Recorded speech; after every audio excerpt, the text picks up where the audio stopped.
নারায়ণগঞ্জের এক আলোচিত নাম সেলিম প্রধান। ফ্যাসিস্ট সরকারের আমলে একজন আলোচিত নাম ছিল এবং ফ্যাসিস্ট পতনের পরও একজন আলোচিত নাম। একজন বিশিষ্ট ক্যাসিনো ব্যবসায়ী হিসেবে যে পরিচিতি লাভ করে এবং মাদক ব্যবসায়ের সাথে জড়িত।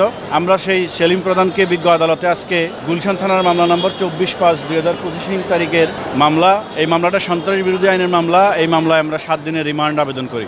এই মামলায় আমরা এজাহার এবং রিমান্ড ফরওয়ার্ডিং পর্যালোচনায় দেখতে পাই এই আসামি এজাহারে উল্লেখিত ঘটনার দিন নিষিদ্ধ সংগঠন আওয়ামী লীগের একজন অর্থ যোগানদাতা হিসাবে এবং পরিকল্পনাকারী হিসাবে অর্থদাতা হিসাবে এই ঘটনাস্থলে নিষিদ্ধ সংগঠন আওয়ামী লীগ, ছাত্রলীগ এবং যুবলীগের কতিপয় সদস্যকে নিয়ে হাজির হয়। দেশের সার্বভৌমত্ব, দেশের মানুষের নিরাপত্তা বিঘ্ন ঘটানো এবং বিশৃঙ্খলা সৃষ্টির প্রয়াসে একটি মিছিলের চেষ্টা করে। সেখান থেকে আমরা কিছু আসামিকে গ্রেপ্তার করতে সক্ষম হই এবং সেই আসামিদের তথ্য উপাত্ত দেওয়া তথ্যপত্র বিশ্লেষণ করে এই আসামিকে শনাক্ত করি এবং এই আসামির নিকট থেকে মামলার তদন্তের স্বার্থে এই আসামি ঘটনার সাথে জড়িত এবং পরিকল্পনায় কাকে কাকে অর্থ যোগান দিয়েছে এবং বাংলাদেশের কোথায় কোথায় থেকে এই উপস্থিত গ্রেপ্তারকৃত এবং পলাতক আসামিদেরকে হাজির করেছে বিশৃঙ্খলা তৈরির জন্য, সেই পলাতক আসামিদেরকে শনাক্ত করার জন্য এবং অর্থদাতা, নির্দেশদাতা,